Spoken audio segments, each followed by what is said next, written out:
În primul rând, vreau să spun că avem 3 invitați din Italia, așa că o să încercăm să ne înțelegem în engleză. So, for those who don't know yet, this week took place another event, the workshop Radical Island Blaster, and for this event we had 3 especially invited guests. Parasite 2.0. So this event is part of Timișoara's Architectural Annual ATA 2014, and at this event there were 12 participants from Timișoara's Faculty of Architecture and Urbanism in 4th, 5th and 6th year of study. And they were coordinated by the guys from Parasite 2.0. And I want to let them tell you something about this workshop. Eugenio. They are Eugenio, sorry. Stefano Luca, it's okay. Stefano and Luca, yeah. Yes, hello everybody. We are Parasite 2.0. Eugenio, Stefano, Luca, as Robert has said. First of all, we want to thank everybody, all the organizers, all the organization for having called us. We are very glad. We are very happy to have participated in this event, in this workshop. Thank you to everyone, really. And talking about the workshop, for the first time from the beginning, when Robert asked us, called us for this event, we immediately thought about one of our latest project, that is Radical Island. And so this is the reason why we wanted to call this event, this workshop, Radical Island Blaster, and in this case, Radical Island Republic, Subversive Landscape for the Architecture Emancipation. When we talk about Radical Islands, when we talk about Radical Island, this is one of the phrases that we mostly like. It is by Deleuze from the book Desert Islands, and it says, dreaming the highlands, no matter whether with anguish or joy, it means dreaming of separating, of being already separated, far from continents, of being alone and lost, or rather starting again and recreating. There are derived islands. What islands is living that to which is drifting, and there are original islands. What island is also origin, the radical and absolute origin. We use this word, highland, radical island, because we think that an island could be considered a place in a city where we can find a lack of control by the authorities, by the governments, by the police, for example. And in this kind of area where there is this lack of control, people can emancipate themselves, and architecture can be more emancipated. The radical islands are those areas where people can express themselves as free as they want. And this is why we choose this word and this adjective, the radical islands. And why we talk about radical islands and why we wanted to move this kind of project here in Timișoara, because bringing here the example of our city, for example, Milan. We are from Milan, we are based in Milan. It's a capitalistic city. We are facing with a lot of problems in this kind of cities. We are facing with a lot of problems with this kind of cities because they are completely collapsing. The model that everyone, the system, the governors, the authorities want to move to spread all over the world is a wrong model, we think. Can we talk about the end of the capitalist city? We think so. Those are some keywords, some hashtags that we wanted to present because they represented the concept of the failure of the capitalist city. We can find, for example, social division, occupy movement, or recession, crisis, shrinking cities, or I don't know, globalized architecture, market democracy, untruthful public space, social conflict, and neglected landscape. These are some very important topics, some very important themes that we have to think about in nowadays.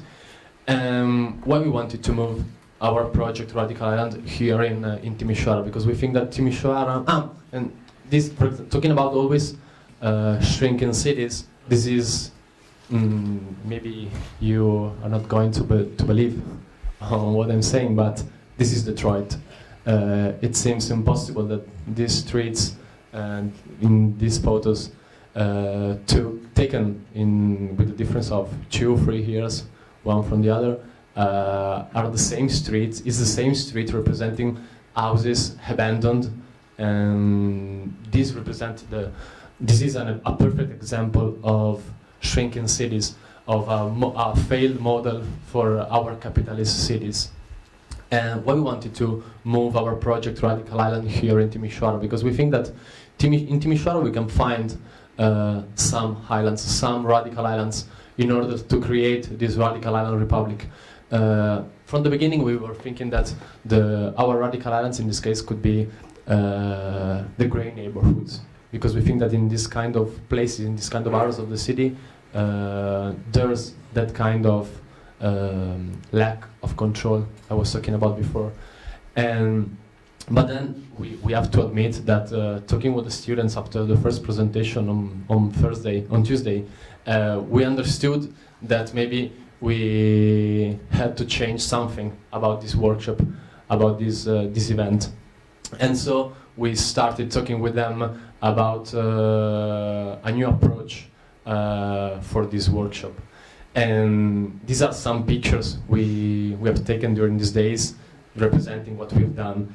This one in particular, one of the most important things, one of the most important tool of this workshop was the device we used to move through the city. Because the first important things, our aim was to, talking about public space, was to move the architecture office out from a building, out from the architecture office, moving it to the streets. Because if the workshop is about public space, we think that the most important thing is talking with people and talking with them in the public space. Because at the end the public space is made by us, it's made by people. So we have to meet them in order to rethink the public space. And this is why we decided to create this device, the Radical Island Blaster we used to move through the streets. These are some moments of the last 5 days we have passed together. These are some images, some pictures about the first part of brainstorming, and now after they're going to talk in a deeper way about these photos. This is us moving from the streets, passing from this kind of architecture with the blaster, moving it radical islands with the flags, because we wanted to create a sort of real movement, a sort of real republic. Because talking with people in the streets, in front of the doors, it was also funny, because we have to say that when we wanted to present this kind of workshop, apart on the theoretical part that is very important, we said that the students, the participants, had to enjoy it. So building something, making something maybe new that they haven't done till these days could be something very interesting for them. And using then this device, this blaster, could have been more interesting for them.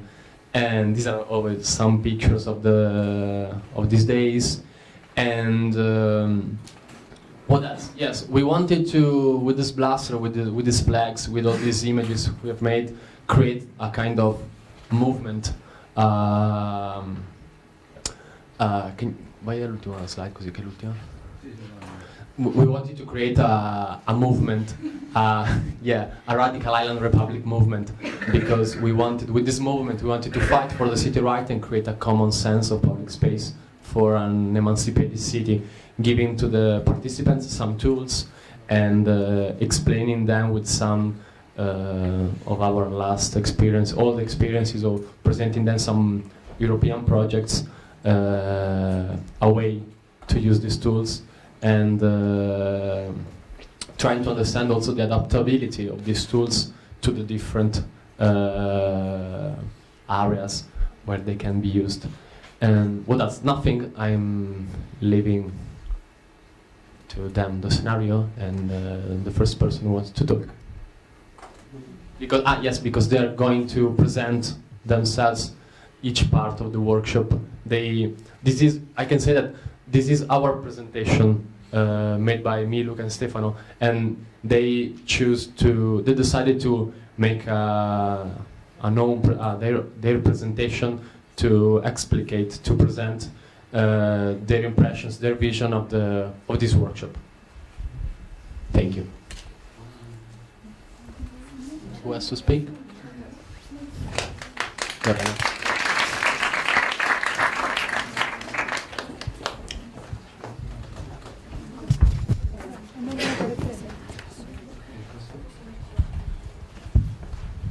Okay, so it's the house we are going to start with, because we think that it doesn't happen every day to have at your disposal a house and a group of young active architects that share information with you. And this is why we started with presenting you the house that we worked in. So, like this context, I think that creating this context by putting together 15 minds that work together, trying to solve the problem of public space, like made us think that we created our own island there, because we had at our disposal not only the people to learn us something, but also important, interesting tools to work with. We had a garden, we had coffee breaks, we had coffee and tea, and I think that it was really we created our own island there, and we created it by interacting. So I think that the flow of ideas and the way we organized ourselves to use the house, together with the joy of being part of the workshop, created the perfect ambient in which we started building. So this being the first phase, I will give the microphone to Lisa, who will present you further. We first had to build the idea of the intervention. We all agreed from the start that we wanted to abandon the academic perspective and come closer to the real context that we have today by making real contact with the people and finding out what are the needs that we have today. And in the elaboration of the strategy, we had in mind two things.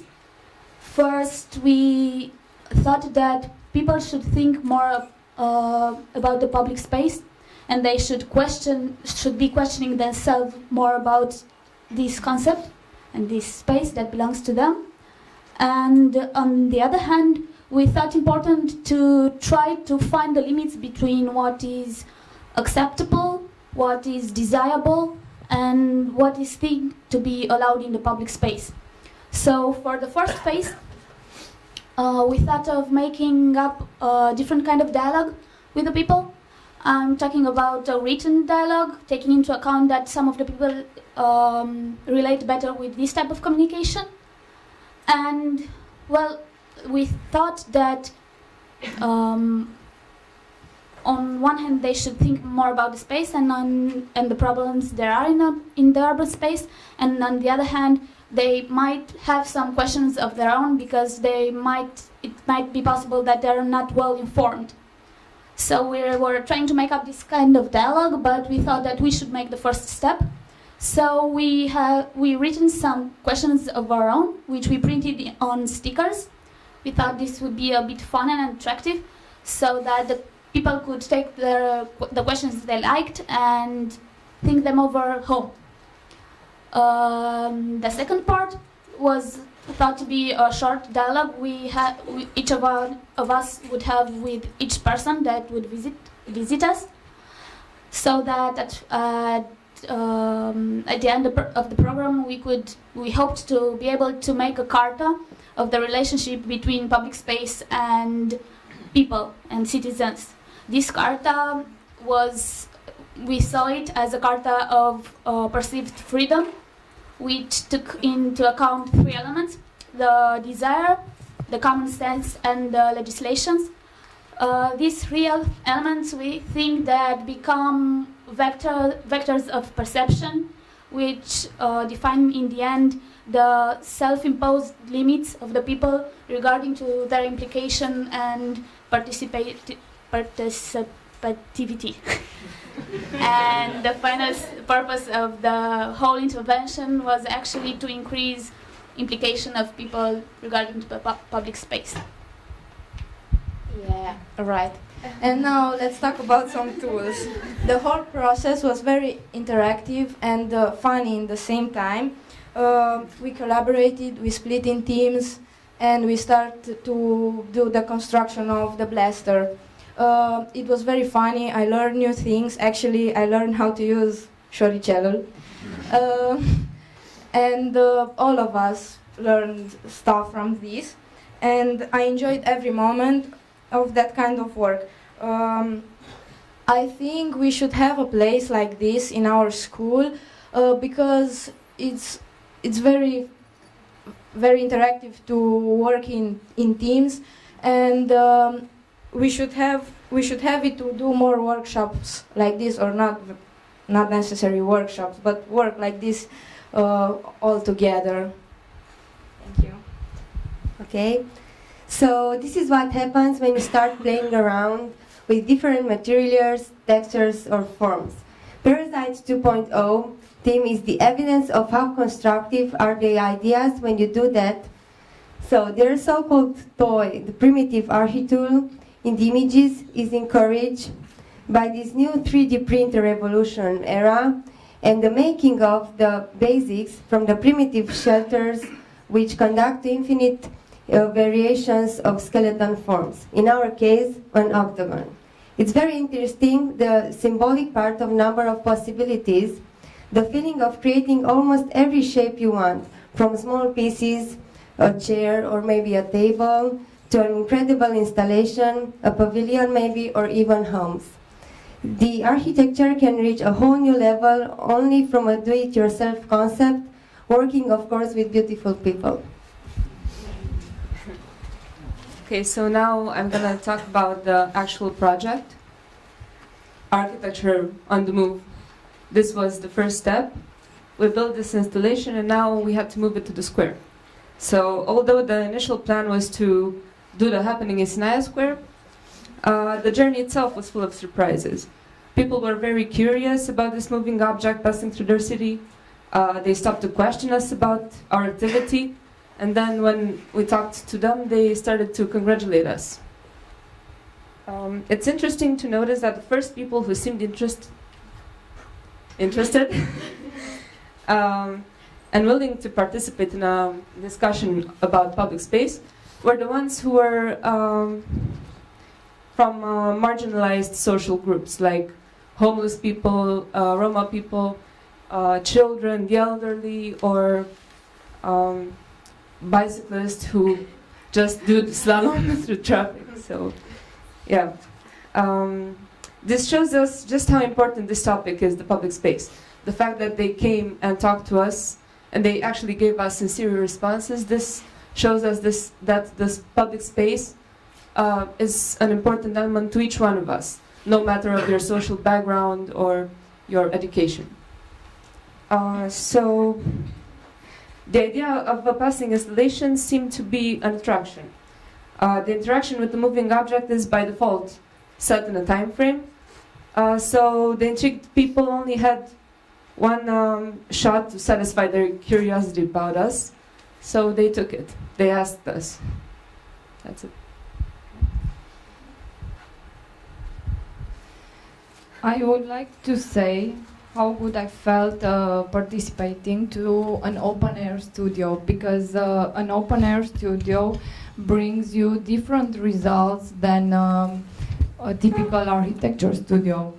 The fact that you go out with an object like the blaster, it requires an effort which most of the citizens appreciated. Their responses and feedbacks are really different than what we imagine when doing just a project in your home. They need us to empathize with them. If you give them a reason to come to you, it's better than you going to them. In our workshop, this reason was the blaster, or maybe I can say the radical island. And actually, it was the citizens, us, and the public space who empathized with a radical island, with the idea of a radical island. I'm going to talk about the clear reference our workshop had with the Occupy movements. Living bodies, always active, always mobile, are constantly extending their spatial occupations, just like a spider spinning its web. And once the mental and physical barriers disappear, the opportunistic conquest of these empty spaces happens right away. The plan, the configuration, the drawing of these places is not important at all, but the activities that occur foreshadowing a new kind of democracy are the ones that gain relevance. These human actions can actually improve public space, can transform it by contaminating it, and this way they can enhance it with a kind of immunity towards the ecological, political or economical crises. If we look at our city as made up of living bodies, the inhabitants, the physical frame which are the buildings, old and new, good quality architecture, bad quality architecture, all understood as ruins in the end, and the empty spaces between them as islands, radical islands, just waiting to be occupied. The question we should ask ourselves: what is keeping us from occupying these spaces? Okay, I will talk next about a little event that happened during our last day in the Sinaia Square. While waiting there, after finishing this installation, I saw a little girl, 4, maybe 5 years old, that started playing around it, making it her playground, claiming it as her own public space.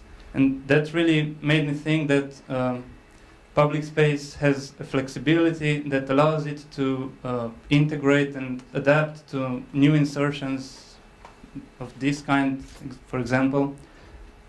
Because when I first saw the Sinaia Square, it was basically a blank space, used only as a transitional one. People just walked through it, never stopped for a minute to enjoy it. And that was mainly due to the fact that there were no benches or green spaces or anything to attract their attention. So I'm sure that people would really get used to the new face of a public space if, for example, if in our case, if we would have left this intervention for a bit longer, maybe would have really worked well. Of course, we all think about humans when we design our project. The man is the measure of all things, right? That's what they say, and that's the way we think about them. But at some points in school, we are taught that the people are passive and out of commodity. They they wouldn't get involved in public activities. So we don't have huge expectations when it comes to their implication. But I was wrong, and I'm extremely happy they proved me wrong. Because yesterday, while we were staying in the rain, I learned a beautiful lesson. The people came to us on their own, talking to us and asking what's happening, and that made me feel I can trust them. My faith. I regained my faith in people, and now I know that they are responsive. They can participate, and I understood that an architect's role is just to create the context, and everything else will simply happen. For me, the most interesting thing was the process through which the whole team went in these days. The guys from Parasite 2.0 arrived here probably with a certain image, certain ideas, and of course certain expectations about how the workshop will unravel. But they did it with an open and easygoing attitude. Together we talked and decided upon the design. Together we elaborated the way we would approach the citizens from the square through the questions. Together we set the route through the city towards Sinaia. Thus we realized the significance of adaptability and flexibility. An architect is built to plan, to organize and structure his work ahead of time from a set of collected data. But there's always a but. When working in a city with people, the field in which you operate constantly changes because of the volatile nature of human beings. Working in a city demands an open attitude, a desire to communicate and to relate to the actors involved, to all of the actors involved. We only need to keep a few key points in our sights as to have a vision of what we want to do as architects. As much as we would like to control the way we get to those key points, the surprises that life gives us are countless.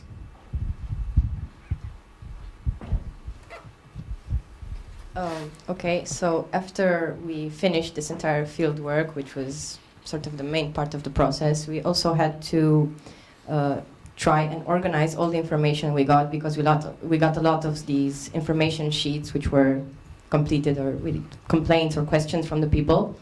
And we started to rank them by the number of, rank the issues by the number of voters that said that that's the issue.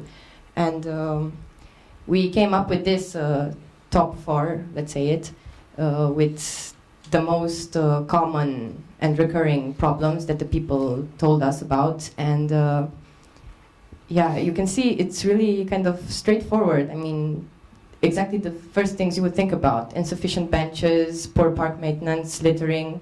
The homeless people issue was really specific for Piazza Sinaia, because we talked also to a lot of locals who lived in the nearby buildings, and they told us that this issue is always happening, especially there, and it's not really a safe place somehow, especially during night.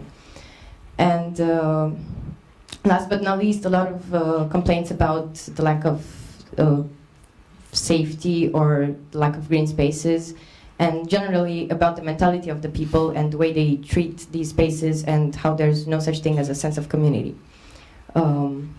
And of course there were a lot of complaints like why don't we refurbish the buildings, or why are there any playgrounds or stuff like that.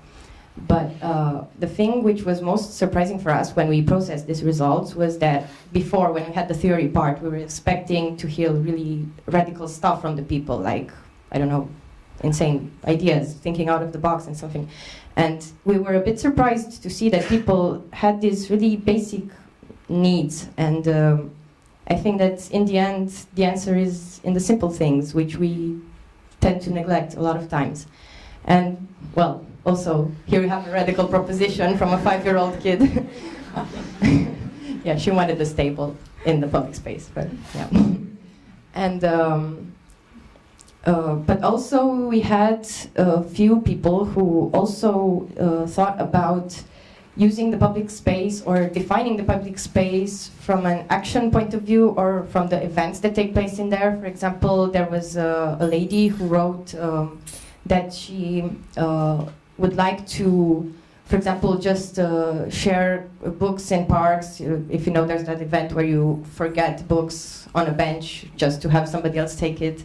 And it was kind of nice to see that they also have this sort of approach, which really relates to community and sharing. So eventually we've done a workshop that have shown us that people are pragmatic, curious, responsive, and most of all diverse. And of course they do have basic needs. There wasn't something shocking in their responses if we take them alone, but there was something that moved us in our interaction with each one of them. People are not just a parameter that we usually include in our program in order to build our equation of our architectural program. They have different voices and they should be in the center of our creative process. Not in statistics, but in voices, not only in videos, but in real interaction. In order to figure out how to deal with this new situation, we have done all the steps that you have already seen. While doing them, we thought that it's a necessary process, that it's a scientific strategy. But now we realize that it was a process in order to prepare ourselves, in order to prepare ourselves to get out in the society and get out of our little sphere of students of architecture. So we are all asking ourselves, why do we need a workshop in order to get in the society? Thank you.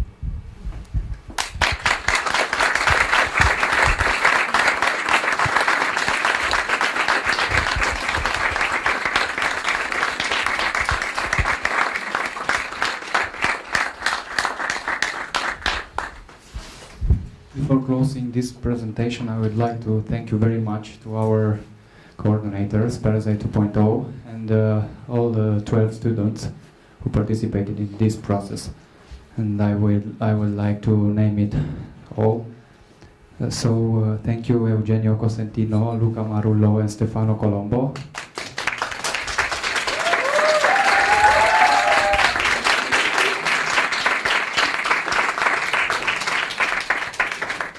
And thank you to Andrei Sandra, Perez Lorena, Boloș Roxana, Cosma Ana, Eghet Sabolj, Foltean Adrian, Gaiță Loredana, Ghiță Carina, Luca Alexandru, Popa Adela, Spiridon Luiza și Trofin Alexandra.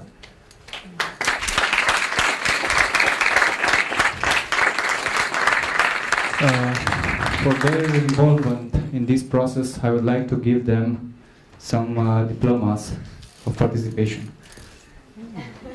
This is a panel with all diplomas. Our colleague Alex Cosma, who is in Scotland right now, made a nice layout, so we had to put them like this. You have to explode them. It's black.